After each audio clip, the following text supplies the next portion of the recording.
नमस्कार साथियों, स्वागत है आप सभी का आपके अपने यूट्यूब चैनल वन एग्जाम में।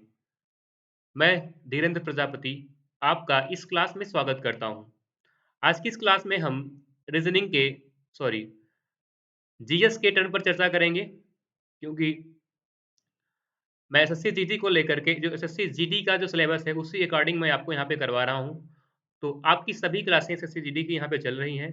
आप सभी लोग हमारे हमारे टाइम है, उस टाइम के माध्यम से आप हमारी क्लास से जुड़ जाया करिए। हमारा टाइम जो है आपको पता होगा कि हमारा टाइम हमारी क्लास का टाइम होता है 5 पीएम यानी शाम 5 बजे हमारी क्लास चलती है जीके की या जीएस की और उसके जस्ट बाद 6 पीएम पर हमारी क्लास स्टार्ट होती है हिंदी की और इसके जस्ट बाद अर्थात 7 पीएम पे रीजनिंग की क्लास चलती है और 8 बजे यानी 8 पीएम पर हमारी क्लास चलती है मैथ की। तो ये सभी क्लासें आप सभी की एग्ज़ाम की अर्थात जीडी के लिए हमने चलाई है और आप सभी लोग जितने भी छात्र हमारे जीडी की तैयारी कर रहे हैं, वह सभी इसी टाइम पर हमारे चैनल के माध्यम से जुड़ जाएँगे। तो आइए हम शुरू करते हैं और देखते हैं कि यहाँ के जो आज के महत्वपूर्ण प्रश्न हैं, वो किस प्रकार के आपके एग्ज़ाम के लिए मोस्ट इम्पोर्टेंट होंगे। तो पहला इसमें हमारा प्रश्न है, पहले प्रश्न में कह रहा है, निम्नलिखित में से कौन-सी पक्षी उड़ने में असमर्थ है? निम्नलिखित में से कौन-सी पक्षी उड़ने में असमर्थ है? इसमें आपको 4 ऑप्शन दिए हैं। पहला है कीवी, मोर, मुर्गी और सारस। तो क्वेश्चन नंबर फर्स्ट का करेक्ट ऑप्शन क्या होगा? आप सभी लोग अपना जवाब कमेंट के माध्यम से देंगे। बताइए इसका राइट आंसर क्या होगा? इसका करेक्ट ऑप्शन क्या होगा? देखो कीवी जो होता है, कीवी के जो पंख होते हैं, वो बहुत छोटे-छोटे होते हैं और जो कीवी होता है यह उड़ने में असमर्थ होता है। और जो ये कीवी होते हैं, ये कहाँ मिलते हैं? तो ये हमेशा जानते रहिए, ये मुख्यतः न्यूज़ीलैंड में पाए जाते हैं। न्यूज़ीलैंड में पाए जाते हैं और न्यूज़ीलैंड का ही क्या है? यह न्यूज़ीलैंड का राष्ट्रीय पक्षी है। न्यूज़ीलैंड का ये राष्ट्रीय पक्षी है, तो कीवी हो जाएगा हमारा करेक्ट ऑप्शन, ठीक है? ऑप्शन नंबर 1 का राइट आंसर होगा कीवी। हाँ, सभी के आ रहे हैं कीवी, बिल्कुल सही है। चलिए आगे चलते हैं, देखते हैं आज का दूसरा क्वेश्चन क्या है? आज का दूसरा क्वेश्चन है, निम्न में से कौन-सा स्थान या स्मारक गुजरात में स्थित है? निम्न में से कौन-सा स्थान या स्मारक गुजरात में स्थित है? मोस्ट इम्पोर्टेंट प्रश्न है ये, कई बार एग्ज़ाम में आएगा और किस तरीके से आएगा मैं आपको बता दूँगा कि इसकी पूछने की लैंग्वेज कई प्रकार से हो सकती हैं। पहला ऑप्शन है रानी की वाव, दूसरा ऑप्शन है हुमायूँ का मकबरा, तीसरा है अलाई दरवाज़ा और चौथा है बीबी का मकबरा। तो आप सभी लोग बताएँगे इसका करेक्ट ऑप्शन क्या होगा? क्वेश्चन नंबर 2 का करेक्ट ऑप्शन क्या होगा?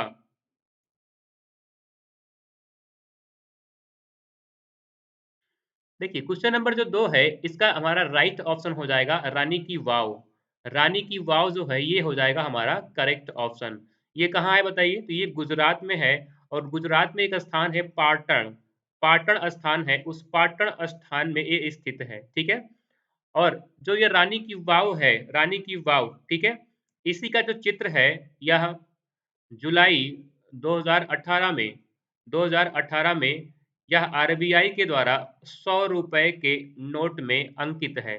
यह 100 रुपए के नोट में अंकित है और जो रानी की वाव है इसे यूनेस्को ने 22 जून 22 जून 2014 को इसको विश्व विरासत स्थल घोषित किया। विश्व विरासत स्थल घोषित किया। तो रानी की वाव से हमारे कई प्रकार से क्वेश्चन बन गए। पहला क्वेश्चन ये बना, आपसे पूछेगा कि 100 रुपए की नोट पे किसका चित्र है? तो किसका है? रानी की वाव। कहाँ पे है बताओ? ये गुजरात के पाटण नामक स्थान पर है और यह यूनेस्को ने इसको विश्व विरासत स्थल घोषित कब किया? 22 जून 2014 को। अब यहाँ पे जो ऑप्शन है जैसे हुमायूँ का मकबरा ये कहाँ पे है? तो हुमायूँ का जो मकबरा है ये दिल्ली में है। अलाई दरवाज़ा ये भी कहाँ है बताओ? ये भी दिल्ली में है अलाई दरवाज़ा और किसने बनवाया था बताओ? अलाई जो दरवाज़ा है इसका निर्माण करवाया था बताओ अलाउद्दीन खिलजी। अलाउद्दीन खिलजी ने इसका निर्माण करवाया। ये हुमायूँ का मकबरा है किसने बनवाया? उसकी बेगम ने बनवाया। बीबी का जो मकबरा है इसको किसने बनवाया? औरंगाबाद में है ये औरंगाबाद में है, ठीक है? बीबी का मकबरा, ठीक है? तो इसमें राइट ऑप्शन क्या हो जाएगा? Option number A. Option number A हो जाएगा हमारा करेक्ट ऑप्शन, ठीक है? चलिए आगे चलते हैं। क्वेश्चन नंबर 3 क्वेश्चन नंबर 3 में कह रहा है कि नवंबर 2020 में शुरू की गई भारत की पहली सी प्लेन सेवा अर्थात केवड़िया और डॉट डॉट डॉट के बीच चलती है। जो सी प्लेन सेवा है वह केवड़िया और किसके मध्य चलती है, ये आपको बताना है। हमारे 4 ऑप्शन हैं अहमदाबाद, सूरत, वडोदरा, राजकोट। तो इसका करेक्ट ऑप्शन क्या होगा? आप सभी लोग कमेंट बॉक्स में छाप दीजिए। कमेंट बॉक्स में छापिए इसका सही जवाब क्या होगा? इसका सही जवाब क्या होगा ये आप सभी बताइए।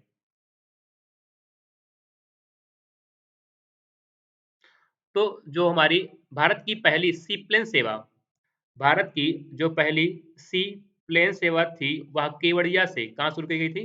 केवड़िया से अहमदाबाद के बीच, केवड़िया से अहमदाबाद के बीच शुरू की गई थी। और क्यों शुरू की गई थी? क्योंकि हम जानते हैं जब 31 31 मई को हम जानते हैं कि हमारे लौह पुरुष सरदार सरदार वल्लभ भाई पटेल की 145वीं जो जयंती थी, उसी जयंती के फलस्वरूप भारत सरकार ने सी प्लेन सेवा शुरू की, जो केवड़िया और अहमदाबाद के बीच चलती है। जो केवड़िया अहमदाबाद अर्थात साबरमती के बीच चलती है। और इसकी जो दूरी हो कितनी है बताइए? 200 किलोमीटर। 200 किलोमीटर इसकी दूरी है और जो सी प्लेन सेवा है उसको 200 किलोमीटर मात्र 45 मिनट में पूरी कर देगी। मात्र 45 मिनट में पूरी कर लेगी। तो ऑप्शन हो जाएगा हमारा ए। ऑप्शन ए हो जाएगा हमारा ए। चलिए आगे चलते हैं। क्वेश्चन नंबर 4 देखते हैं। क्वेश्चन नंबर 4 में कह रहा है गौतमी पुत्र सातकर्णी। गौतमी पुत्र सातकर्णी एक क्या थी? शासक थी। कौन शासक थी? मौर्य शासक थी, पूर्वी गंग शासक थी, सातवाहन थी या पारथियन शासक थी। तो क्वेश्चन नंबर 4 का करेक्ट ऑप्शन आप सभी लोग कमेंट करके छापिए और बताइए इसका सही जवाब क्या होगा? इसका सही जवाब क्या होगा? दोस्तों आपके लिए सुनहरा मौका है क्योंकि जीडी की वैकेंसी इतनी कभी नहीं आएगी। 45,000 प्लस कभी नहीं आएगी क्योंकि आपको पता होगा कि ये वैकेंसी लगभग 25,000 के पास थी, लेकिन इसको फिर से बढ़ाया गया और अब कितनी हो गई? लगभग दोगुना हो गई है। तो मौका दोबारा नहीं मिलेगा और ऐसा मौका दोबारा नहीं मिलेगा, इसलिए आप मौका देख तुरंत चौका मार दीजिए। लगातार अपनी तैयारी पर लग जाइए और अपने दोस्तों के साथ भी इस क्लास को शेयर करिए।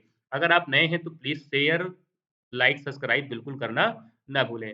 अब ये बताइए कि इसका राइट ऑप्शन क्या होगा?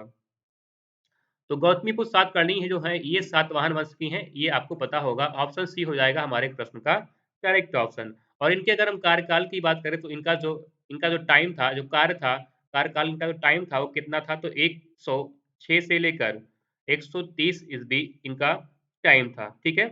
और महत्वपूर्ण आप जानते हैं कि सातवाहन ने क्या किया था? सोने के सिक्के, सॉरी शीशे के सिक्के जारी करवाया था। हुँ। तो राइट हो जाएगा ऑप्शन नंबर सी। सी सबका आ रहा है, बिल्कुल हमारा राइट ऑप्शन हो जाएगा। चलिए आगे चलते हैं क्वेश्चन नंबर 6 की ओर, सॉरी 5 की देखते हैं। क्वेश्चन नंबर 5 क्या है हमारा? क्वेश्चन नंबर 5 में कह रहा है भारतीय विद्रोह की शुरुआत 10 मई 1857 को मेरठ में हुई और यह हुई ना, कब हुई बताइए? कब हुई और कब समाप्त हुई पूछ रहा है आपसे। कब हुई और कब समाप्त हुई? थोड़ा-सा टाइप इधर है यहाँ पे। भारतीय विद्रोह की शुरुआत 10 मई 1857 को मेरठ में हुई। फिर डॉट डैश यहाँ पे क्या है? और यह कब समाप्त हुई पूछ रहा है, ठीक है? यहाँ पे डॉट डैश है। तो आपसे पूछ रहा है कि शुरुआत कब हुई और खत्म भी कब हुई, ये आपको बताना है।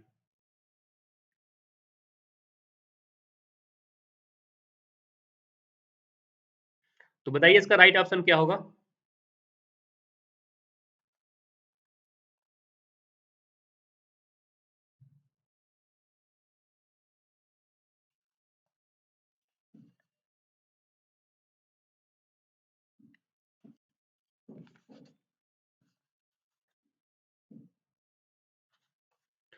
तो इसका सही जवाब क्या हो जाएगा? Option number B. Option number B हो जाएगा सही जवाब, ठीक है? 20 जून 1858 को ग्वालियर में। 57 को देखो शुरू कब हुई? 10 मई 1857 को शुरू हुई, लेकिन समाप्त हुई थी 20 जून 1858 को, ग्वालियर से खत्म हो जाती है। तो हमारा राइट ऑप्शन हो जाएगा ऑप्शन नंबर बी। ठीक है? चलिए आगे चलते हैं। क्वेश्चन नंबर 6 की ओर। 6 में कह रहा है कि निम्नतम तापमान जिस पर कोई पदार्थ या आग पकड़ता है, उसे पदार्थ को क्या कहते हैं? गलनांक कहते हैं, प्रज्वलन तापमान कहते हैं, सामान्य तापमान कहते हैं, क्वथनांक कहते हैं। तो 6 नंबर क्वेश्चन का सही जवाब आप बताइए। 6 नंबर क्वेश्चन का सही जवाब बताइए।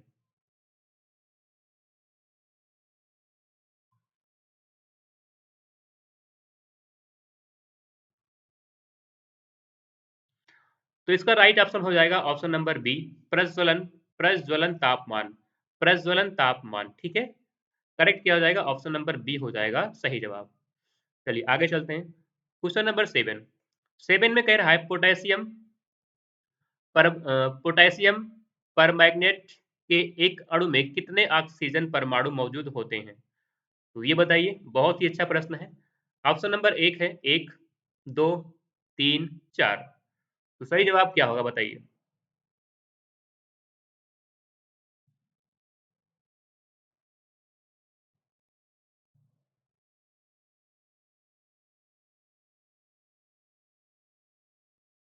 तो पूछ रहा है कि एक अणु में कितने ऑक्सीजन परमाणु मौजूद होते हैं।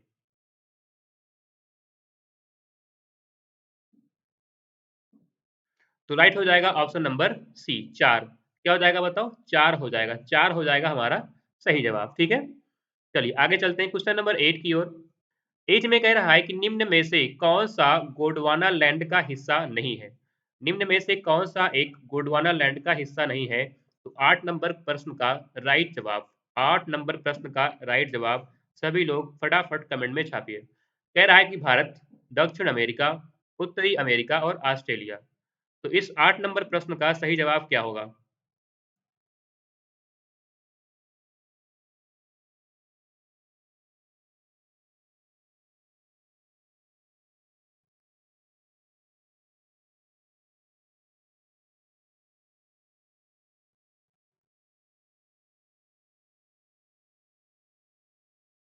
तो राइट हो जाएगा बताओ उत्तरी अमेरिका। क्या हो जाएगा, उत्तरी अमेरिका। उत्तरी अमेरिका का जो निर्माण नहीं हुआ, ठीक है, उत्तरी अमेरिका जो है इसका हिस्सा नहीं है। ठीक है, उत्तरी अमेरिका क्या है, इसका हिस्सा नहीं है। चलिए आगे चलते हैं। क्वेश्चन नंबर 9, 9 में कह रहा है कि वे दो चर कौन से हैं जिनका संबंध पर्यावरण कुजनेट वक्र द्वारा दिया जाता है?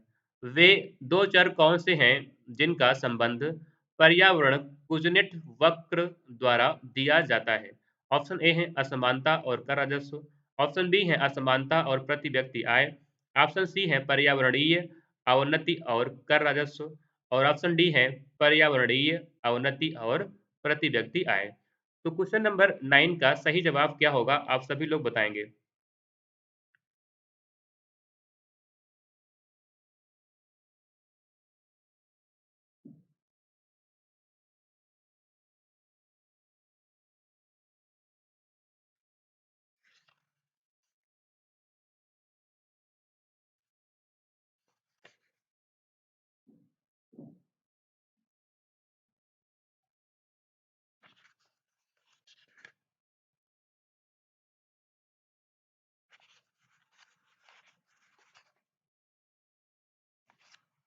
तो राइट ऑप्शन क्या हो जाएगा, ऑप्शन नंबर डी हो जाएगा। ठीक है, पर्यावरणीय अवनति और प्रति व्यक्ति आय।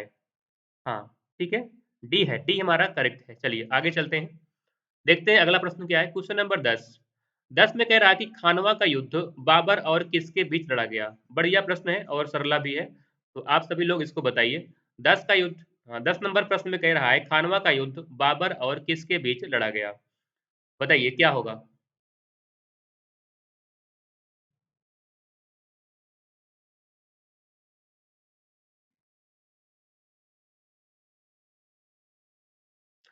तो खानवा का जो युद्ध था, खानवा का युद्ध, ये ये लड़ा गया था 16 मार्च, 16 मार्च 1527 को। कहाँ पे, आगरा से 35 किलोमीटर दूर।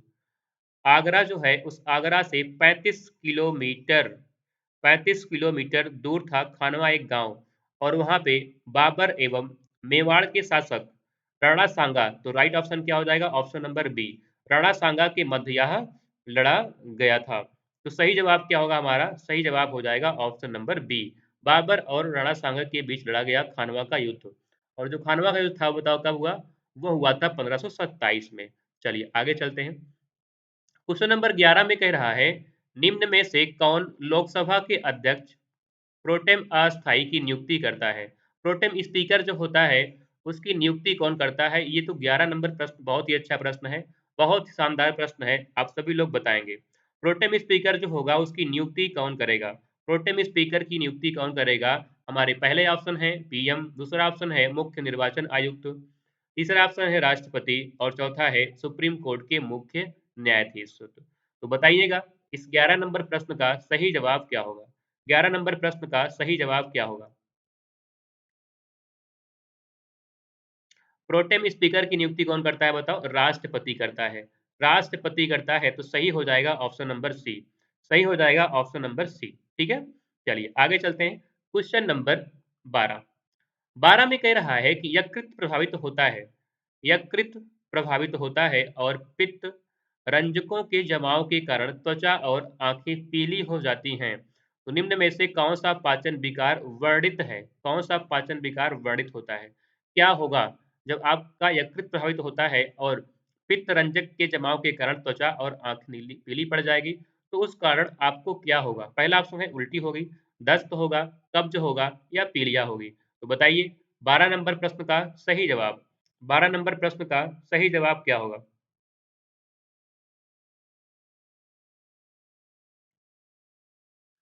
तो बताइए क्या हो जाएगा? हो जाएगी पीलिया आपको, जॉइंटिस क्या हो जाएगी बताओ? पीलिया हो जाएगी। तो सही जवाब क्या हो जाएगा? Option number D.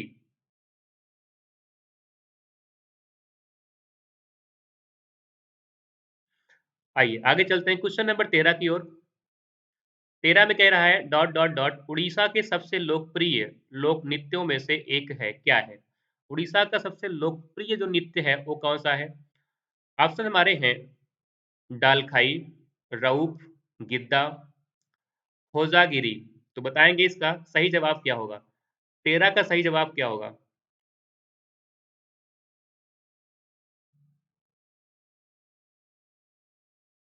उड़ीसा का सबसे लोकप्रिय नृत्यों में से या लोकप्रिय जो नृत्य है उसमें से एक कौन सा है?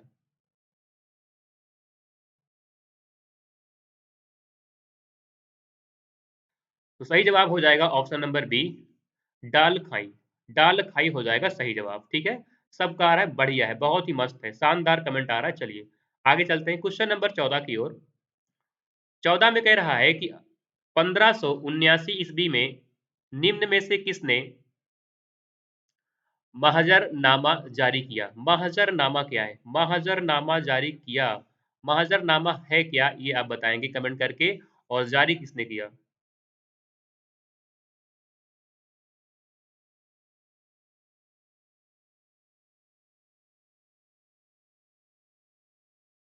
बताओ क्या होगा?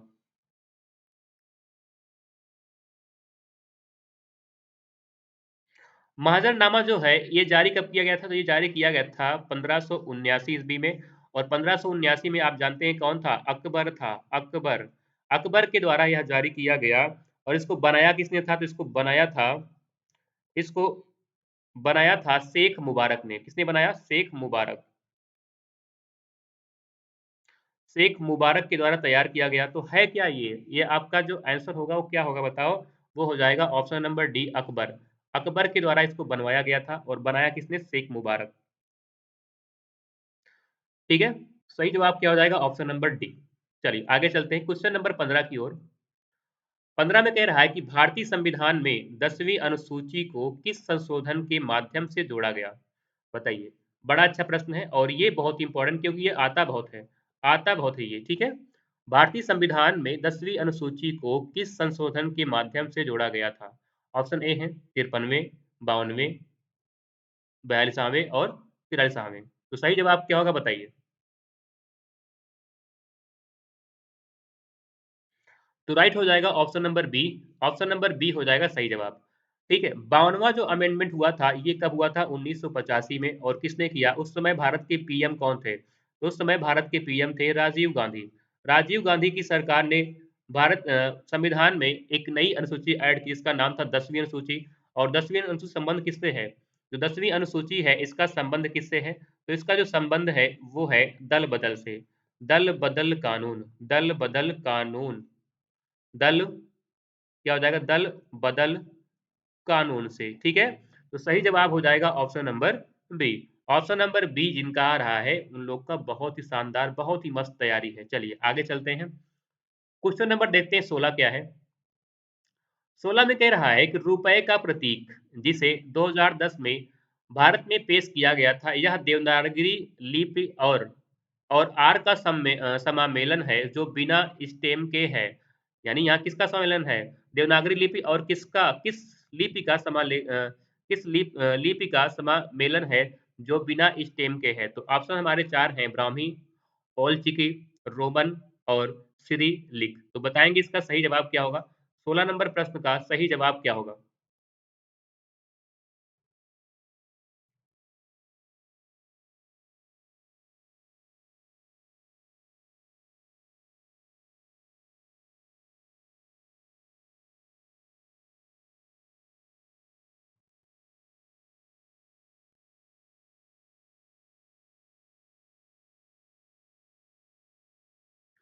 बताइए क्या होगा?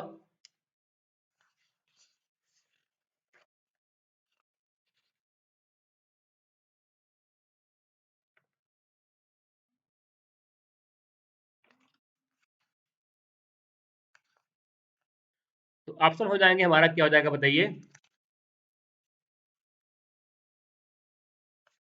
रोमन। रोमन हो जाएगा सही जवाब। ठीक है, क्या हो जाएगा बताओ? रोमन हो जाएगा सही जवाब। चलिए आगे चलते हैं। आगे देखिए, क्वेश्चन नंबर 17 क्या है बताइए?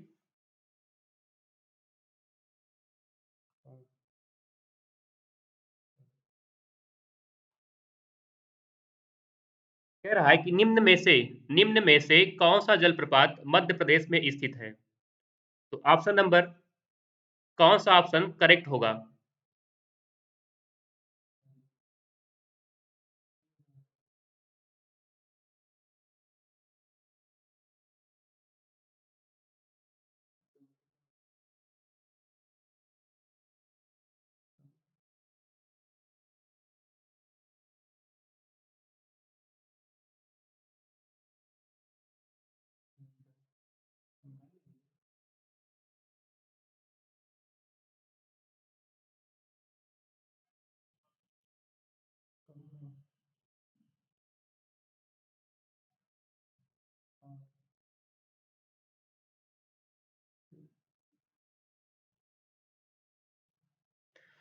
हाँ, तो इसका जो राइट ऑप्शन हो जाएगा, बताओ क्या हो जाएगा?